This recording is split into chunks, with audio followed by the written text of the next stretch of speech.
As many of you know, I got a Hummer, and not some wimpy H2 or H3, the full-fat, military-style, hardcore off-road Hummer. And now it's time to learn a little bit about it. Here goes. We're going to start up front with the engine. Now, despite the Hummer's size, it doesn't use some giant 8-liter V10 or a huge V8. This is just a 5.7-liter V8, the same engine you'd find in a Chevy Tahoe. The problem with this engine is it isn't exactly the most powerful. In fact, we're going to play a little game here entitled Guess What's More Powerful. We'll start with my Hummer right in the middle of the board. First challenger is the Toyota Camry Hybrid, a hybrid midsize sedan. Does it have more power or less? More. And what about the Volvo C30, a front-wheel drive hatchback with 2 doors? More or less? More. And the Chevy Malibu, even the base model with the 4-cylinder, does it have more power or less? That would be more.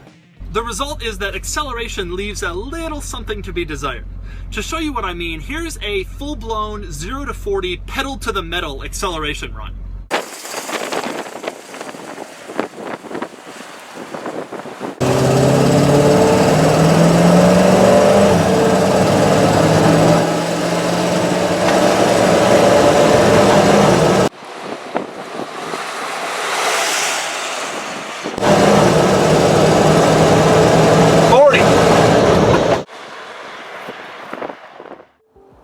But you already know the Hummer is slow, so let's talk about a Hummer misconception: size.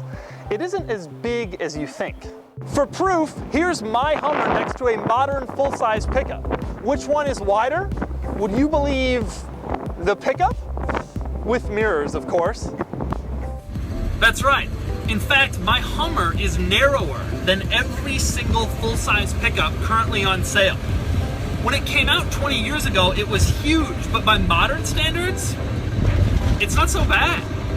It's especially not that long. In fact, the Hummer is just 188 inches in length, which makes it shorter than this Camry. In fact, it's only 6 inches longer than a Jetta. Combine that with this thing's excellent visibility, and you'll find that it's actually surprisingly easy to parallel park.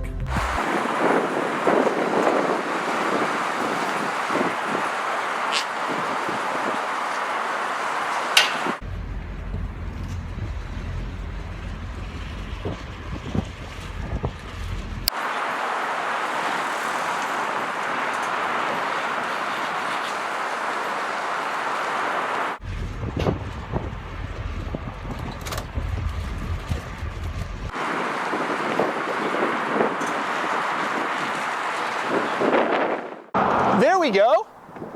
Perfectly in line.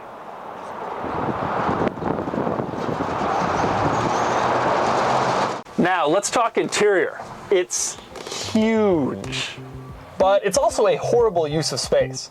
The rear seat is insanely narrow,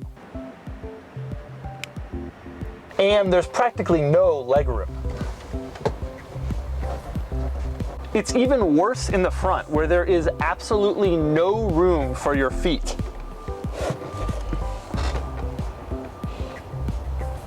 Part of the reason why it's so small inside is that this entire car is divided by this huge center partition, which has no useful purpose except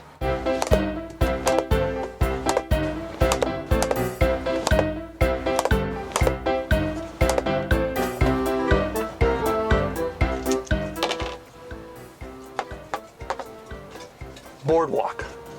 I own Boardwalk. I own Boardwalk. That'll be $50. You son of a bitch. But the back is seriously huge. So huge that I, a human being who is over 6 feet tall, can lay down in it, width-wise. You try that in your family crossover. Now, let's talk switchgear. It's bad.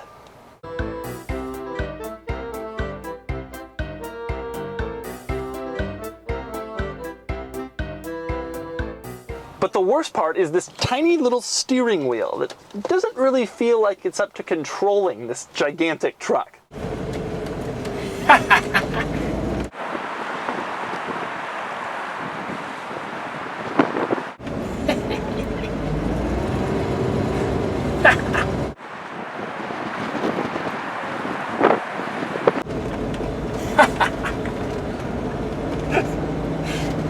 So there's your introduction to the Hummer. We learned a lot today, and I suspect we'll learn a lot more over the next few months. I also suspect we're going to have a lot of fun.